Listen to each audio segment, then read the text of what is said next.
start? Yeah. You have asked this question many, many times over the past few years. Today is the day we're going to share our plans for this courtyard. I'm going to measure up the courtyard so Mairead can make a drawing and help us realise our plans.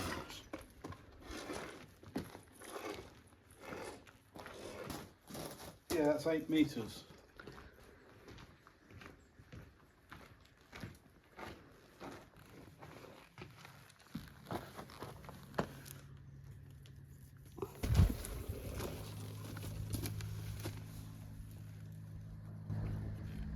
Seven metres. So in this top part of the courtyard, we need a cleaner hard surface to walk on. So when we come into the house, we can walk on a clean surface and we don't trample dust or, when it's wet, mud up onto the veranda into the house. Now this lower part of the courtyard is going to be more of a garden space. Now, we're not really known for a formal garden. The rest of our property is more informal, a little bit more natural looking. However, this part we want to be a little bit cleaner, tidier and more formal. So this is going to be the formal garden. So I've been sent off to do some drawings and give you an idea. Now I'll be honest, I don't really draw the garden before I do things. Gardens kind of develop. But on this occasion, as Dan said, it's going to be a little bit more, or as he put it, a little bit more formal. So, well, the formal garden is formal.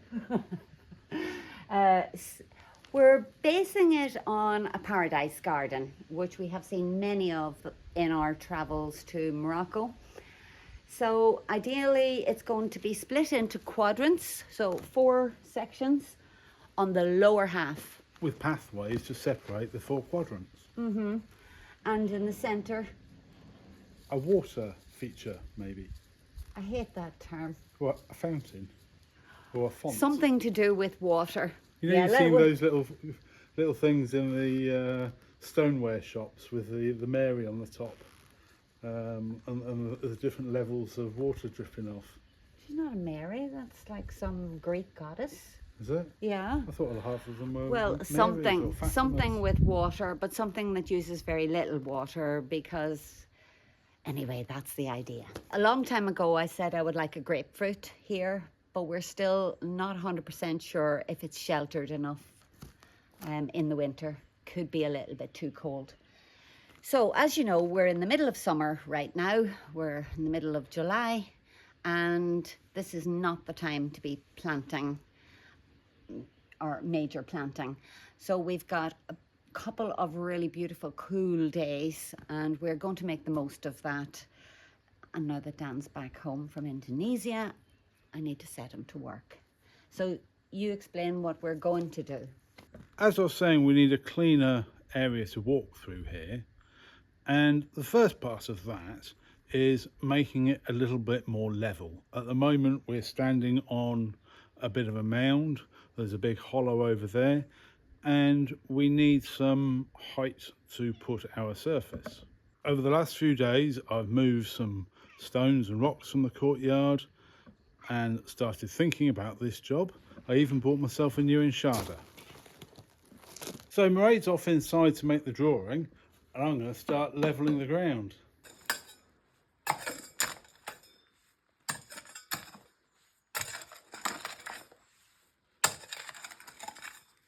Well, this is a map of the property and it's right here that we're going to be working.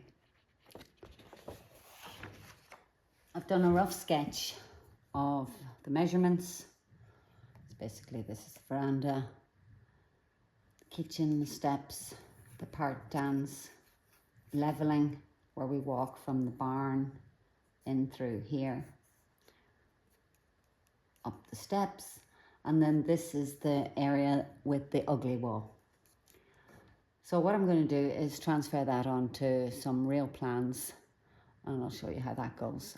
This is sitting on the veranda looking at the walled area. So the wall. Everyone asks, what are we going to do with the wall? Are we going to render it? Are we going to cover it with stone? What are we going to do with it? So we call it the ugly wall, and that's because it's rather ugly and imposing. However, you see it more than we see it, because for us it's just become like wallpaper. You know, we look out from the top of the veranda, and to be honest, we don't really see it because we look beyond to the mountains and the forests. But we have grown in the last couple of years since we started the build. We have started by putting this wisteria over the wall, so that covers it on both sides. However, I like the wall, not the look of it. I just like the enclosedness of it, and you're not so keen. So I think it's too high, and it should come down by maybe 2 rows of blocks in height. And I calculated that to be roughly 75 blocks. So 75 concrete blocks that we have no real use for and that have to be moved, and we have to pay to dispose of things like this. So that's one of the reasons I don't want to remove them. I want to render it. You're in agreement? Yeah.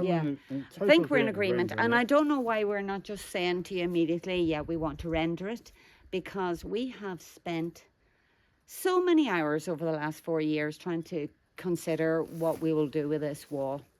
You know, we haven't done anything to it in the last 2 years because this has been a building site, absolutely covered in rubble, building materials. So we just kind of stopped thinking about it for some time. But now we are thinking about it. We have the luxury of being able to sit every day and look at it. So rendering is what we're going to do. And yes, it would be nice to have stone, but in the long run, most of this will be covered in plants. So all of that beautiful stonework, I'm saying beautiful, even though I was going to be the one doing it, will be lost, not even seen. So rendering it is. It's just the height of the wall that we're not so sure of. And will we have seating areas here?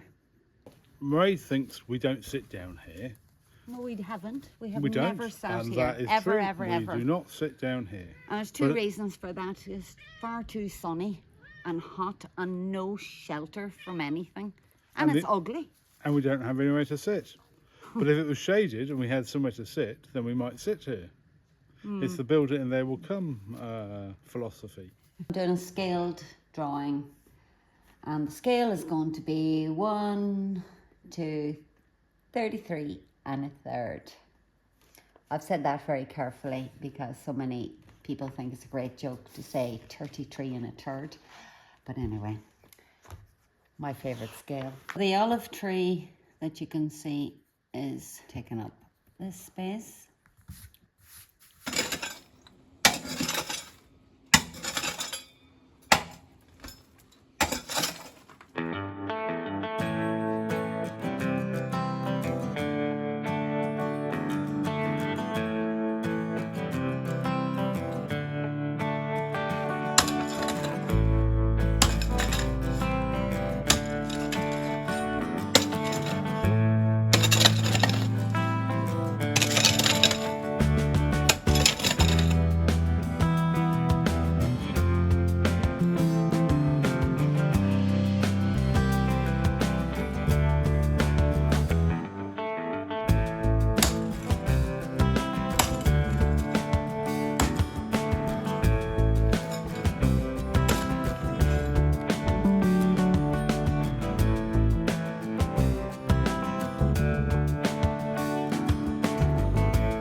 Say there's something here, like the fountain.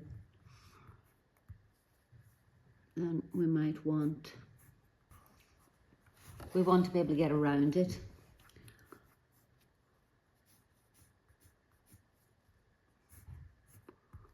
Something like that. Yeah, behind me is a vegetable garden, and there are blackberries and lemons and the flowers of the cardoons are visible from here as well. So that softens the look from the top side, but on the inside, again, more planting. So I'm thinking of like tangerine. You want clementine or is it tangerine? Clementine. I never know the difference. Wee oranges. So we want a couple of wee orange trees. And I'm also thinking of, and the reason for that is they're evergreen and it's nice and sheltered here. But I have one admission. So you've never seen any plants in this courtyard. And that's because we knew it was going to be a building site. But the first few weeks we came here, I planted something I have always loved, always hankered after, and that was a bougainvillea. And I planted it in this corner. And as you can see, there is no bougainvillea. The reason for that is because it died. And it died because this is a cold sink. So all the cold air came down, filled this corner, and froze the bougainvillea to death. And they do not like to be cold. There are bougainvilleas in this area. So it is doable, but it won't be there unless Dan has come up with a great plan. Traditional wall gardens that are often slightly sloped to the south normally have an issue that all the cold air sinks down to the bottom wall and the wall traps all the cold air. So they have a cold door, a little door in the bottom of the wall that can be opened to release all the cold air. So we cut a hole in the wall here so that we can release the cold air from this space and carry on growing more tender plants which need more warmth. A fruit tree here, maybe a feijoa. Another one here. Dan's tangerine.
Good morning, day 2. Well, the idea here is that all this clay and stone that's coming out of the courtyard is filling up this low patch here in the car parking area, and we're trying to get as much of this done before we finally put some gravel or something on this car park area.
Frothy? Yeah, Okay. definitely.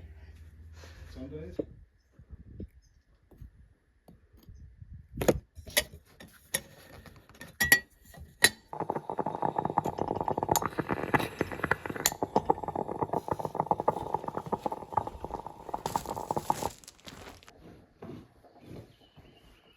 Oh, and a Broenia as well.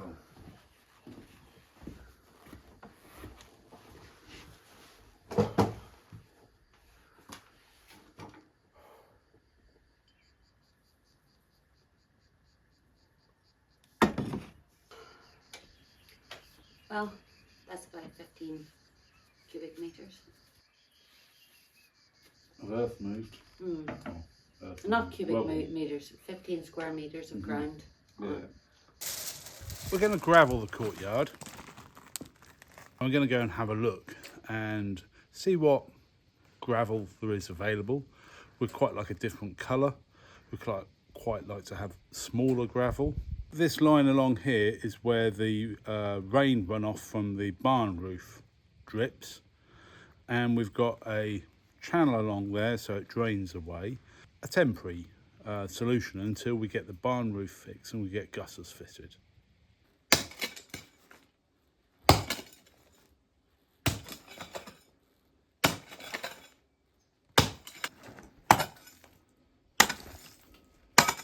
Just here is where they had the lift for taking up concrete, and so at the bottom of here there's a lot of spilled concrete, which is a little bit harder to dig out.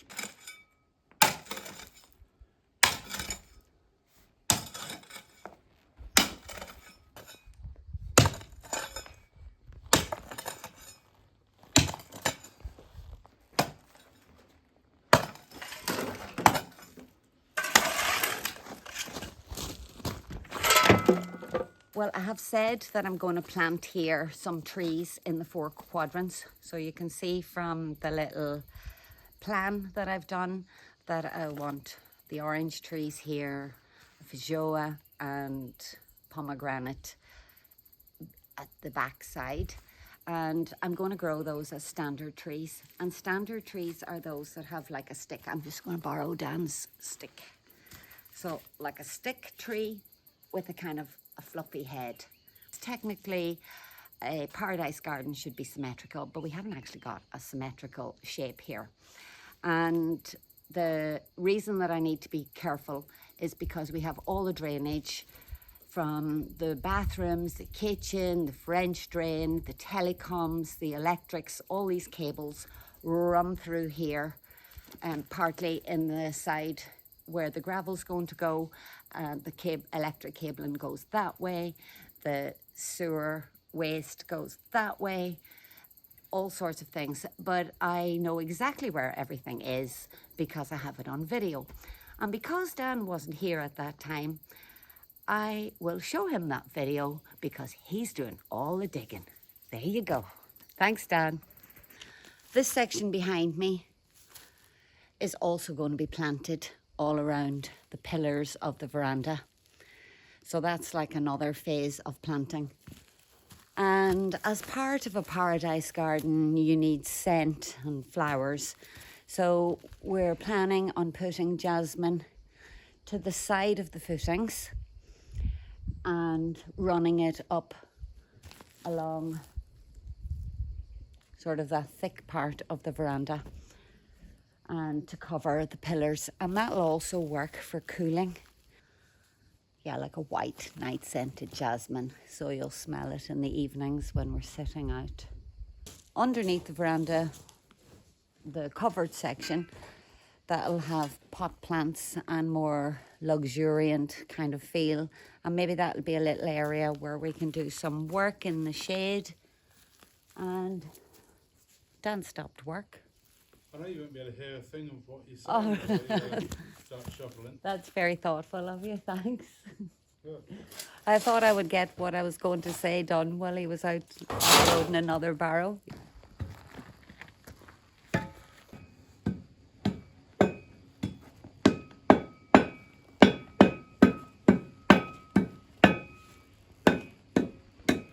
Well, the concrete is quite a lot bigger and too high for the level we need.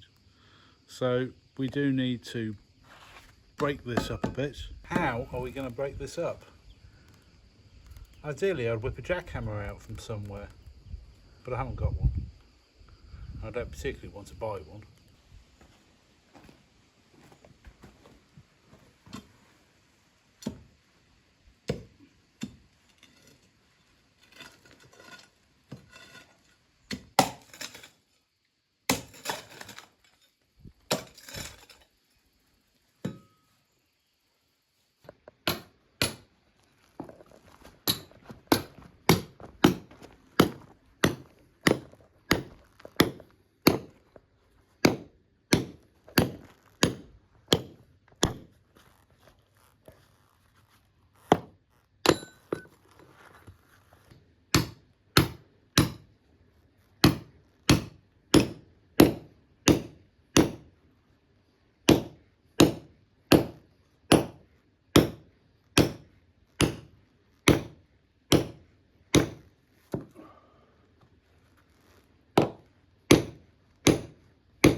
Not quite the right tool, but it's what I've got right now.